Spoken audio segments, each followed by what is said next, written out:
Hey, Chris Cantelmo here with another vibration. And we're in Southern California here in Los Angeles. We're about to get our first rain of the fall, winter. And we can't wait. Most of us can't wait. Because the rains, they bring renewal like everywhere, of course. Some places in the world now getting so much rain, it's a problem. Here in Southern California, I mean, you can just look around. There's an awful lot of brown on the hillsides, and things are quite dry and crispy, prone to burning.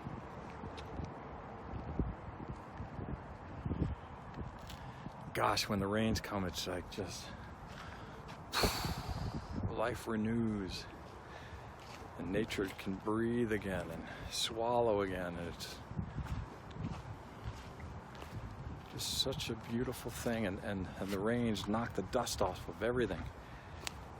And the morning after, there's just such a glistening of hope and renewal, and it's fantastic. And I can't wait.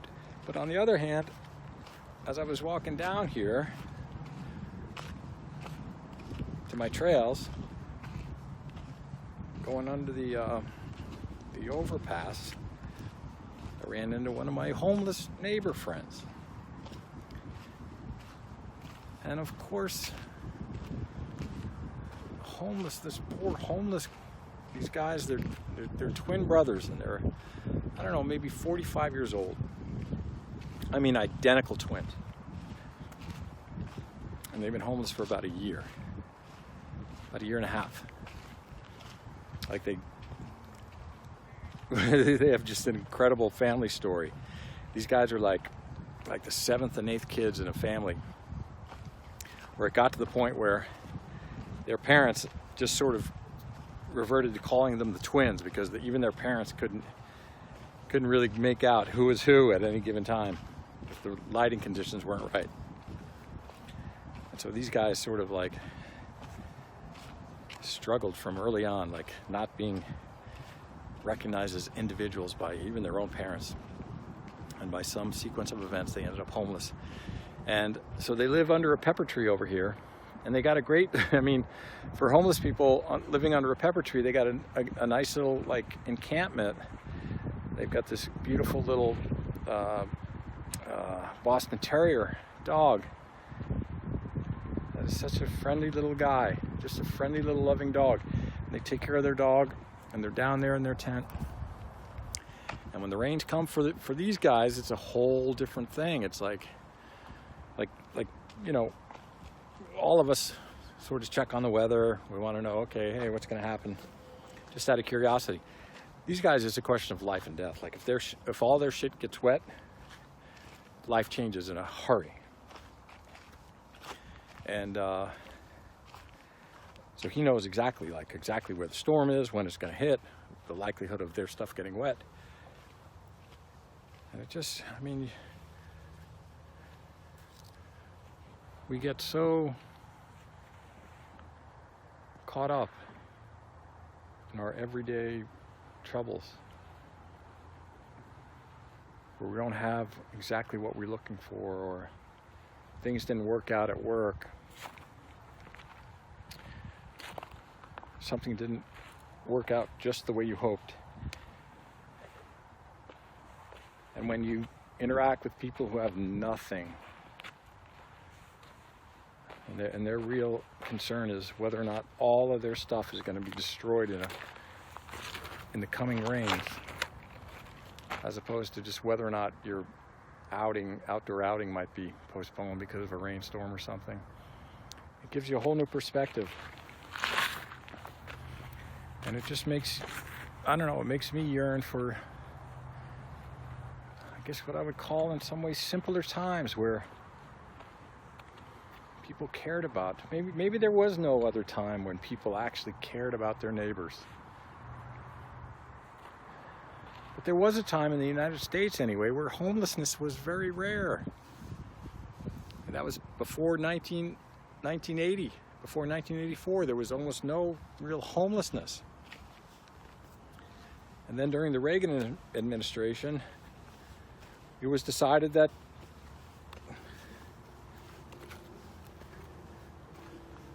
the safety net that we had in this country was too safe, I guess. I guess we were spoiling poor people by never letting them become homeless. And so during one of the largest economic expansions in the history of the United States, which means when more people became rich than at any other time in the history of the United States, as of 1984, we created the poorest, most destitute class in our country. And I would say that that has been, and that was done by the Ronald Reagan administration and the Republican Party, the party which holds itself out as the party of God, really, and of belief in a higher power. And I would say that somebody dropped the ball. At that point in American history, in the mid-'80s, as a society, we decided that it was okay for super poor people to suffer horribly in our midst, as long as super wealthy people were able to get wealthier, easier, with lower taxes, the whole trickle-down thing. And once that took hold in our society, it seems like we lost our way.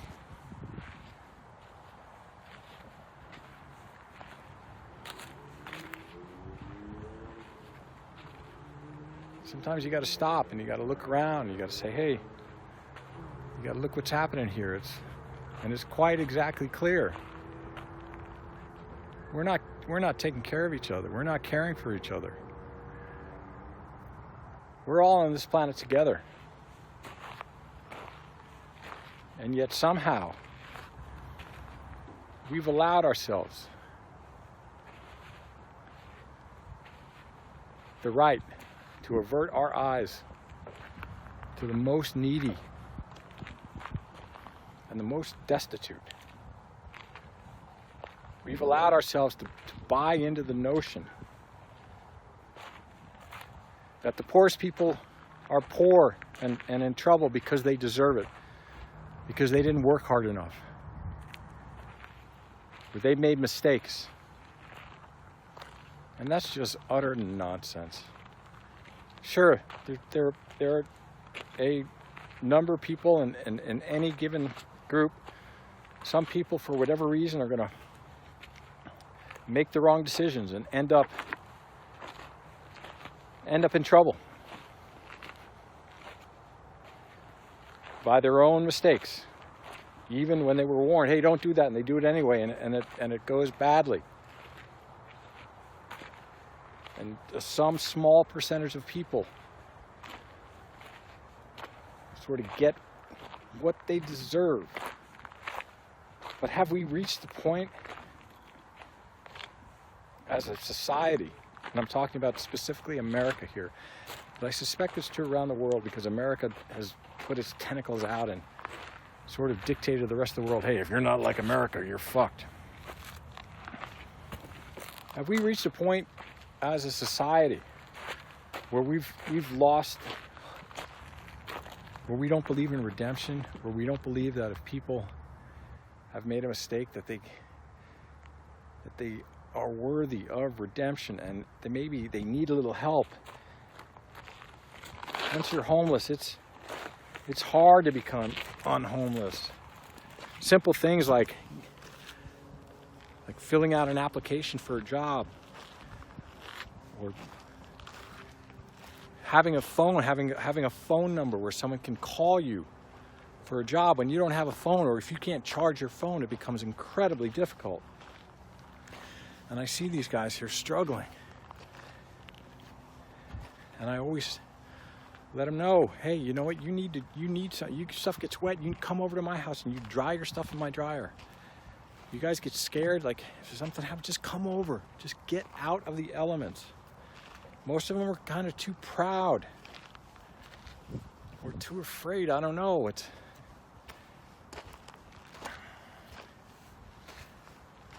All I know is that something's not right in our world, where right over here you got people building new houses, big, huge 5,000 square foot houses. And then here in the riverbed there are people who can't have food for more than a day's worth of food because it'll get eaten by ants and bugs. When the rains come, all their stuff gets destroyed. And it's quite disturbing to me, and I would say that you can judge a society by not how well it treats its richest members, but how well it treats its poorest members. What do we do as a society to take care of those people who need help? And what we do here in America is government keeps trying to cut taxes for the wealthy, make things easier for wealthy people, we're told, and things will get better for everyone. Well, I don't see the evidence for that. In fact, the evidence is in the opposite direction. Every time we try to make things easier for the wealthy, we seem to get more and more poor people and more homeless people. And there's something very unright about that. And I remember when I first started experimenting with DMT, when people would still, my quote-unquote friends would still take my calls. One of my friends from college, this guy Henry, I'd call Henry and I'd say, Henry, you're not going to believe what's going on. Like, this DMT thing is just unbelievable. And sometimes I would call and say, hey, I think we're in a simulation. Like this last experience I had was so much like a video game. I think we might be in a simulation. And then I started to some of these visions I had. I said, hey, you know what? This is all about schizophrenia. Schizophrenia is the natural endogenous overproduction of DMT in the adult when we're adults, and that's what schizophrenia is. I remember explaining this to Henry. And talking about how I was interacting with the local homeless people here and schizophrenics. And Henry said, well, you keep it up with the DMT and you're going to be down there with the schizophrenics and the homeless, and that's all the people you're going to have in your life. And I thought, my goodness, what has become of our society? When this Yale-educated guy, his father was president of a university, and Henry, and I'm sure his whole family worked hard. I'm sure they earned every penny that they had. But here was this well-educated, successful person talking down about schizophrenics and homeless people, and telling me that if I pursued the most incredible, the most fascinating area of inquiry that I'd ever pursued in my life, that I was going to end up like a schizophrenic and like a homeless person, and I should just stop it. And I might, given that everyone thinks I'm crazy, and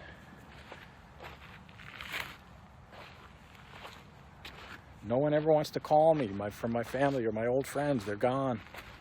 They all think I'm nuts and like I'm just like a troublemaker. When all I try to do from the start is say, hey, there's something really special here. There's something really special. And then I wonder how many people through history the shamans through the years, and everyone who's had these transcendent experiences, and particularly with DMT, how many people tried to get people's attention, say, hey, look here. And they got passed by, and it's how it's led to our society where we're so consumed with just having more than our neighbor. And because we're consumed with having more than our neighbor,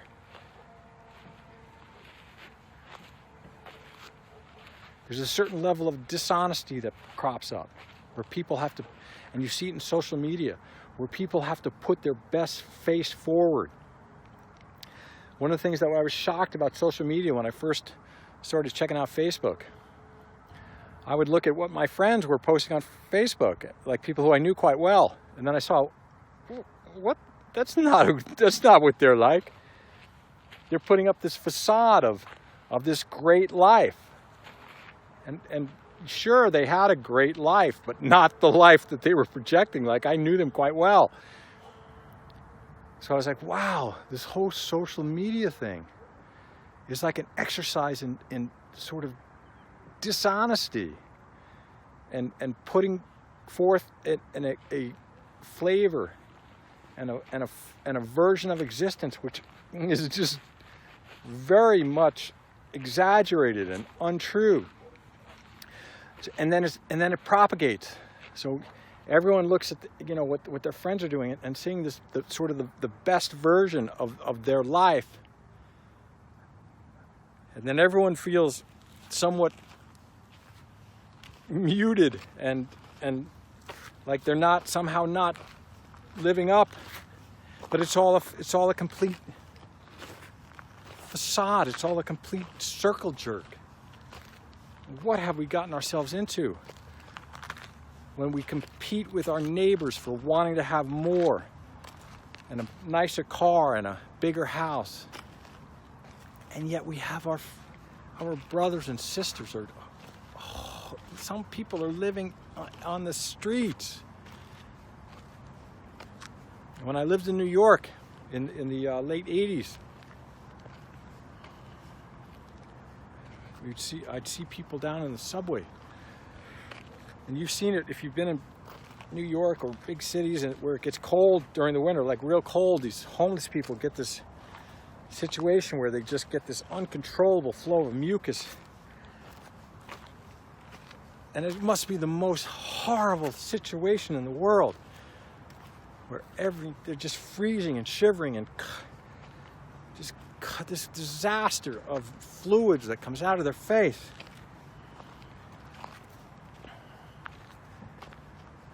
And people are like, you look and you're like, what do you do? And you just want someone to do something about it. And you could, like, something needs to be done, but the notion was there's a problem with them, and they fucked up for themselves. And I remember being so disturbed about it. And there's a certain element of society that says, hey, don't help, don't give handouts to homeless people. Like, it only makes them lazier. Like, if they're begging and you give them stuff, they're just going to get lazier. It only hurts them. Well, bullshit. People need help. Like, we need to help each other.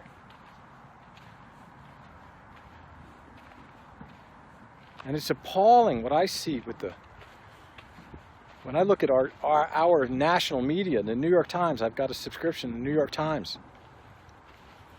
And the front page is just a disaster of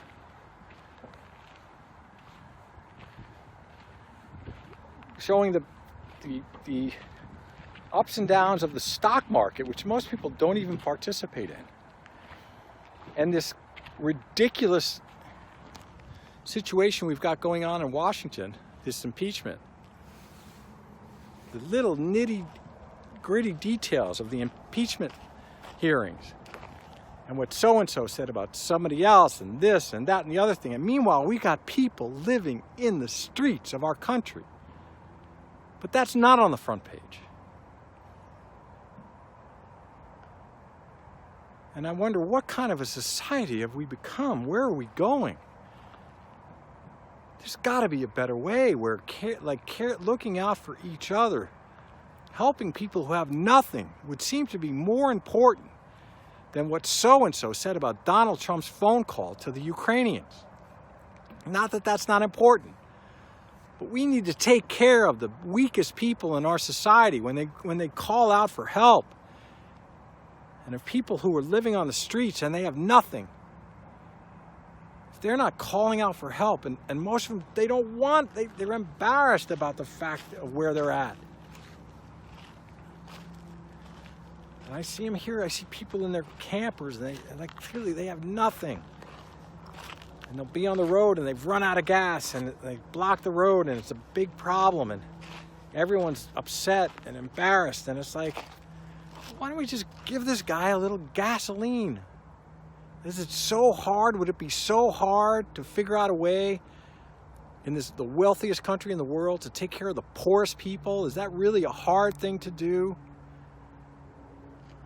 I think we all need to take a minute and say, what the hell are we doing? Where are our priorities? How is it that we can spend money on thinking about putting people into space when people don't have space here on Earth to live in? And I'm a scientist. I like finding out about the universe. But Jesus, let's take care of the people in our midst before we go searching for extraterrestrials. And the extraterrestrials are coming here first. They're already here. Anyway,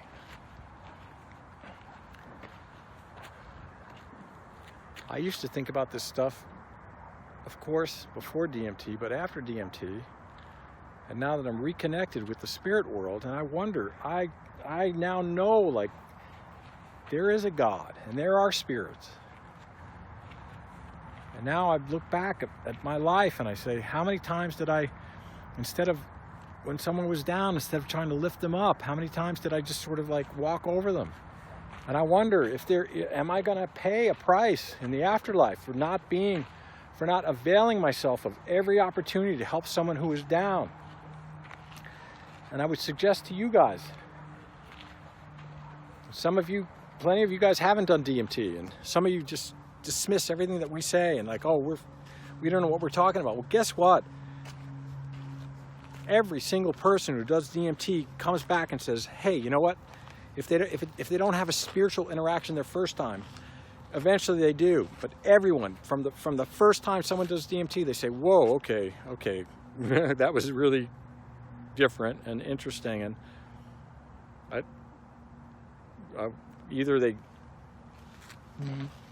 almost everyone has to go back and look at it more, and then the more you look at it, the more you come to the conclusion, like, okay, the world that what I thought about the world isn't true. It's much more. There's a much more complicated, bigger picture out there. So there's some type of you interact with spirits, and then you have to come to the question: to what extent have I fulfilled my obligations as a human being to others? And man, if there's one thing that I lose sleep about now,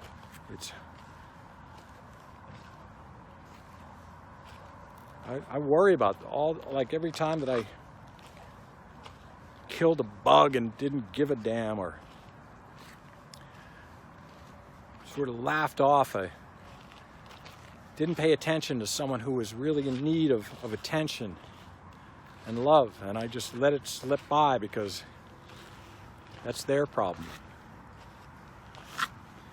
And what DMT shows you, if nothing else, it's that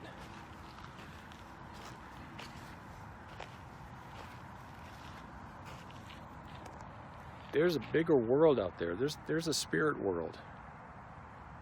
And there, it seems like there is most definitely an afterlife.